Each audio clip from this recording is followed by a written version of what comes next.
Hello, and welcome back to our read-through of the entire Bible in 2026. We are entering into the last week of January, and we're going to be this week finishing Exodus and starting into Leviticus. Now, some of the passages we read this week might feel a little bit slower, a little bit harder to keep in check because it's a lot of description, it's a lot of ritual, it's a lot of rules. There's not as much action or narrative in these texts this week. And that's okay. And I'm going to be here and I'm going to try and help explain these and why they are important and why they are being included in the Bible and what they tell us.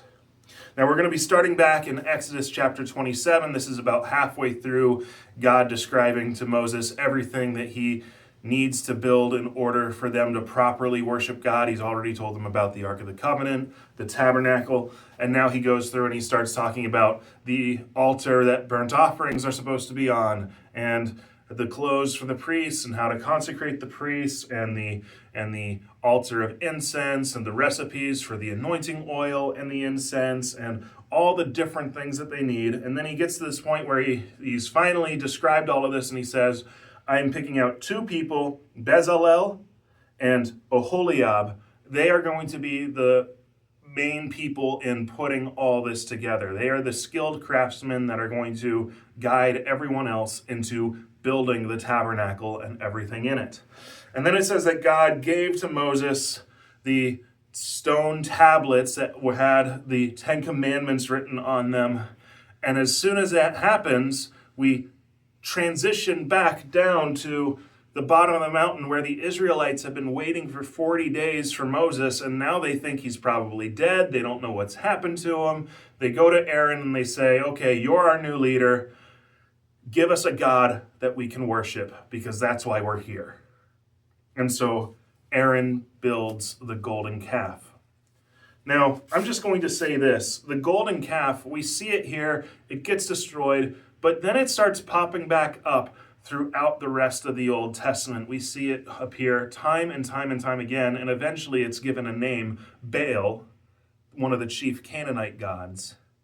And this is something that becomes this first act of idolatry by the Israelites, becomes sort of something they have to deal with throughout the rest of their history until God fully punishes them later on.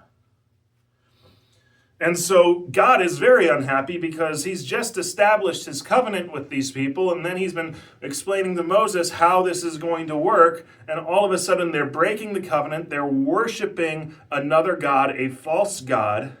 Moses comes down, he's angry, he takes the tablets, he breaks them on the golden calf to show how this covenant has been broken. He then melts down the calf, grinds it into a powder, and force feeds it to the people so that they can completely and utterly eradicate it. And then he has to go back up the mountain to try and ask for God's forgiveness for the people, to cut new tablets with the Ten Commandments on them. And it's during this point where all of a sudden Moses is able to see almost the full glory of God. God does not allow Moses to see his face, but he shows him as much of his glory as Moses can handle. And then we read after that, after this covenant is reestablished, we come back down and Moses' face is glowing. So much so that in order to deal with the normal people, he has to start wearing a veil because he has seen so much of the glory of God.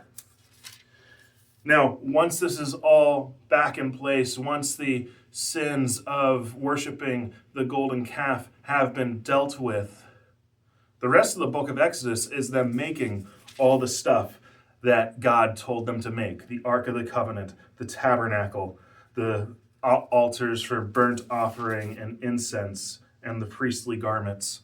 And Exodus ends in chapter 40 with them finally setting all of this up, making the first sacrifice, and all of a sudden God comes down in the pillar of fire and cloud and he fills the tabernacle so that the priests are unable to do the work in there. They're not able to enter the tabernacle to do the worship of God. And so what happens is after that, we get into Leviticus, which answers the question, how? How are the priests supposed to be able to worship God? And so when we get to Leviticus, it starts with several chapters explaining all the offerings that they are supposed to make, when they're supposed to make them, and how they work. And so we have several different offerings, from burnt offerings to sin offerings to guilt offerings to fellowship offerings. Each one is slightly different in how it works, or it uses a different animal, or you burn more of it or less of it, depending on what is going on. And it gets to the point where, after it explains all of these, we get into chapter 8, and Aaron and his sons, now that they know what they are supposed to do, are being consecrated as priests. Aaron as the high priest, his sons as priests with him. And God accepts them as priests after they are consecrated. And they start to do their jobs, and it's going well. And in chapter 10, where we're leaving off this week, we see that after this first successful day of worshiping God, the next day, two of Aaron's sons, Nadab and Abihu, go into the tabernacle and offer something on the altar of incense that God did not specify, that God did not allow. They're trying to do their own thing when worshiping God. And God kills them because they aren't following his prescribed rules. Now, this is very hard for Aaron, who's lost two of his sons. This is very hard for the people of Israel who just see God striking them down. But there's an important thing to note here. God takes the worship of himself very, very seriously. And now that someone has broken some of his rules, the very next chapter, where we'll start next week, gives them a whole bunch of new rules to make up for the one that they broke. And this is the pattern that we're going to start to see.